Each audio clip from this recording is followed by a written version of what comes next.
രാമായണം ആദികാണ്ഡം ഭാഗം 11. ഇനി ചെയ്യാനുള്ളത് ഔപചാരികമായ പാണിഗ്രഹണ കർമ്മം നടത്തുകയാണ്.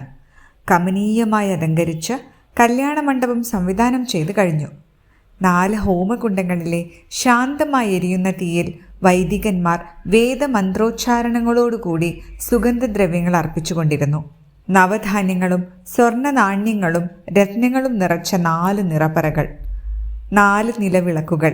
മുഹൂർത്തമായി എന്നറിയിക്കുവാനുള്ള ശംഖുലി കേട്ടപ്പോൾ ദശരഥൻ സർവാഭരണ വിഭൂഷിതരായ മക്കളെ നിറപറകൾക്കു മുന്നിലേക്ക് ആനയിച്ചു. ഉടനെ അമ്മമാർ അവസരോചിതമായ രീതിയിൽ പൊൻകസവുള്ള പട്ടുടയാടുകളും രത്നാഭരണങ്ങളും അണിയിച്ച പെൺകിടാങ്ങളെയും കൊണ്ടുപോയി നിർത്തി.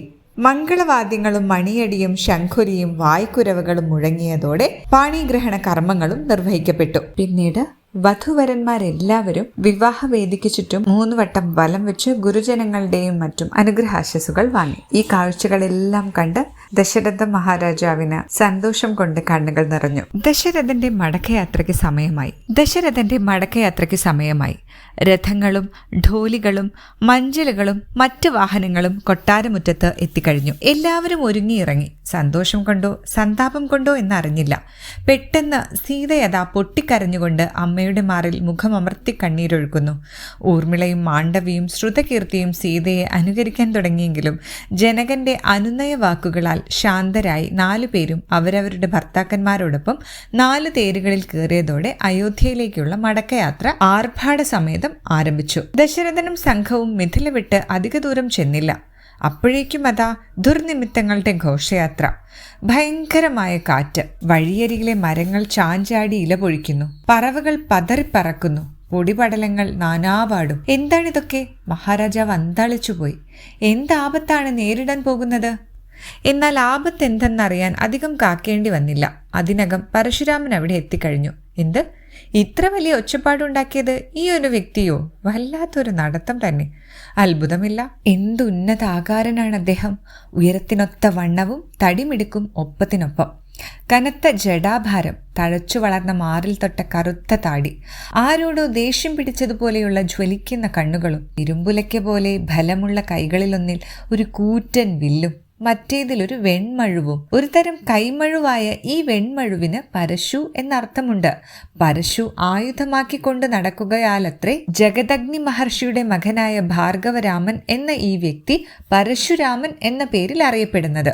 ഏതായാലും ദശരഥൻ ഇളവയിൽ വെട്ടിത്തിളങ്ങുന്ന ആ വെൺമഴു കണ്ടപ്പോൾ അദ്ദേഹത്തിന് ചെറുതായൊന്നു ഭയം തോന്നി. എന്താണെന്നോ, ആ വെൺമഴുവിനൊരു കഥയുണ്ട്. ആ കഥ ദശരഥ മഹാരാജാവിന് അസ്സലായിട്ടറിയാം. 1000 നിരപരാധികളായ ക്ഷത്രിയ രാജാക്കന്മാരുടെ ജീവരക്തത്തിൽ മുക്കി ഊട്ടി ഉറപ്പിച്ചെടുത്തതാണ് ആ മഴു. അതെ, പരശുരാമൻ ആ വെൺമഴു കൊണ്ടാണ് 21 വട്ടം ക്ഷത്രിയരെ കണ്ടമാനം വെട്ടിക്കൊന്ന് നാമാവശേഷമാക്കിയത്. ക്ഷത്രിയരോടുള്ള ഈ കുടിപ്പകയ്ക്ക് കാരണം പരശുരാമന്റെ അച്ഛനായ ജമദഗ്നിയെ ഒരു ക്ഷത്രിയ രാജാവായ കാർത്തവീര്യാർജുനൻ കൊന്നു എന്നതാണ്. ഈയിടെയായി പരശുരാമന്റെ ക്ഷത്രിയ വിദ്വേഷം കുറച്ചു കുറഞ്ഞിരിക്കുകയാണ്. എങ്കിലും അത് അദ്ദേഹം മുഴുവനായും ഉപേക്ഷിച്ചിട്ടില്ല. അതാണ് മഹാരാജാവിന് ചെറുതായി പേടി തോന്നിയത്. എന്തു ചെയ്യാനും മടിക്കാത്ത മുനി തന്റെ രാമനെ വല്ലതും ചെയ്യുമോ എന്നായിരുന്നു രാജാവിന്റെ ഭയം. അദ്ദേഹത്തിന്റെ ഭയം അസ്ഥാനത്തല്ല. മുനി രാമന്റെ നേർക്കാണ് നീങ്ങുന്നത്. കൊടുങ്കാറ്റ് പോലെ കുതിച്ചു ചെന്ന് പരശുരാമൻ രാമനോട് തട്ടിക്കേറി. എടാ, നീ ഇത്രയ്ക്കായോ? ജനകന്റെ പക്കലുണ്ടായിരുന്ന ആ ശിവചാപം നീ വലിച്ചു പൊട്ടിച്ചു ഇല്ലേ? നിന്നെ ഇന്ന് ഞാൻ വെറുതെ വിടാൻ ഉദ്ദേശിക്കുന്നില്ല. നമുക്കിന്നൊരു കൈ നോക്കാം. അയ്യോ മഹർഷേ, രാമൻ നിരപരാധിയാണ്. സംഭ്രാന്തനായ ദശരഥൻ ഇടയിൽ കടന്നു ചെന്ന് പറഞ്ഞു. ഇത് കേട്ട ഭാവം പോലും നടിക്കാതെ പരശുരാമൻ രാമനോടുള്ള തന്റെ വീരവാദം തുടർന്നു. ഒട്ടേറെ കാലമായി ഉപയോഗിക്കാതെ കിടന്ന ആ വില്ല് പൊട്ടിക്കാൻ കഴിഞ്ഞുവെന്ന് വെച്ച് നീയൊരു വമ്പനായി എന്നൊന്നും കരുതേണ്ടതില്ല. എന്റെ ഈ കയ്യിലുള്ള വില്ലും നീ പൊട്ടിച്ചേ. ആ ശൈവചാപത്തോടൊപ്പം വിശ്വകർമാവ് തന്നെ നിർമ്മിച്ചിട്ടുള്ളതാണിത്. ഇതിലൊരസ്ത്രം തൊടുത്താട്ടെ, കാണാമല്ലോ നിന്റെ മേയ്മിടുക്കും ക്ഷാത്രവീര്യവും. ജാതി പറഞ്ഞ് വെല്ലുവിളിച്ചാൽ ആർക്കും സഹിക്കാനാവില്ല. രാമന്റെ ക്ഷാത്രവീര്യം ചോദ്യം ചെയ്യപ്പെട്ടപ്പോൾ അദ്ദേഹത്തിന്റെ രക്തം തിളച്ചു.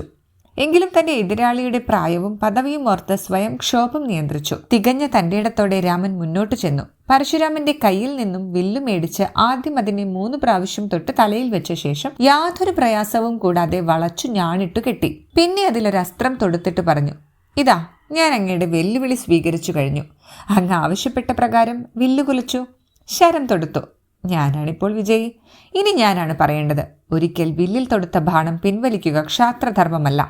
സാധാരണ നിലയിൽ ഇത് അങ്ങയുടെ മാറിടം ലക്ഷ്യമാക്കി വിടേണ്ട ബാണമാണ്. പക്ഷേ അങ്ങൊരു ബ്രാഹ്മണനും എന്റെ ഗുരു കാരണവന്മാരെ പോലെ വന്ധ്യനുമാകിയാൽ ഞാനത് ചെയ്യില്ല. ആകയാൽ 2 ബാധകൾ ഞാൻ അങ്ങയുടെ മുൻപാകെ വെക്കുന്നു. 1, അങ്ങ് ഇത്ര ഗർവിഷ്ഠനായത് കാലാകാലമായി അങ്ങ് നേടിവെച്ച തപശക്തി കാരണമാണ്. അതിനാൽ ഞാനിപ്പോൾ ഈ അമ്പയച്ച് അങ്ങയുടെ ശക്തി നശിപ്പിക്കും. 2, സ്വർഗത്തിലേക്ക് പോകാനുള്ള അങ്ങയുടെ വഴി മുടക്കും. പറയൂ, ഇവയിൽ ഏതാണ് ഞാൻ ചെയ്യേണ്ടത്? തനിക്കുണ്ടായ ഈ ജാള്യത മറയ്ക്കാനായി കുറച്ചൊന്ന് ചിരിച്ചിട്ട് പരശുരാമൻ പറഞ്ഞു, കുമാര, നീയൊരു മിടുമിടുക്കൻ തന്നെ, സംശയമില്ല. നീ വെറും ഒരു മനുഷ്യനല്ലെന്ന് എനിക്കിപ്പോൾ മനസ്സിലായി. നിന്നെ ഞാൻ അനുഗ്രഹിക്കുന്നു. മംഗളം ഭവിക്കട്ടെ. എന്റെ തപഫലങ്ങൾ കളഞ്ഞേക്കൂ. മാർഗതടസ്സം സൃഷ്ടിക്കരുത്. ആരോടും യാത്ര പോലും പറയാതെ പരശുരാമൻ അദ്ദേഹത്തിന്റെ വഴിക്ക് പോയി. ഹാവു! ദശരഥൻ ദീർഘമായൊന്ന് നിശ്വസിച്ചു, ആശ്വസിച്ചു. അയോധ്യയിൽ എത്തിയ ശേഷം കുറെ ദിവസത്തേക്ക് ദശരഥന്റെ ബന്ധുമിത്രാദികളുടെ വരവും പോക്കും സദ്യയും സത്കാരവും തന്നെയായിരുന്നു. അതിനിടയിൽ ഭരതൻ ശത്രുഘ്നനോടുകൂടി തന്റെ അമ്മാവനായ കേകയ രാജാവിന്റെ കൂടെ അങ്ങോട്ട് വിരുന്നു പാർക്കാൻ പോവുകയുണ്ടായി. അപ്പോൾ കഥ ഇഷ്ടാവുന്നുണ്ടോ? ഇഷ്ടമായാൽ ലൈക്ക് ചെയ്യാനും സബ്സ്ക്രൈബ് ചെയ്യാനും കോമെന്റ് ചെയ്യാനും മറക്കരുതേ. അപ്പോൾ ഇതിന്റെ ബാക്കി ഭാഗമായിട്ട് വേഗം വരാം കേട്ടോ.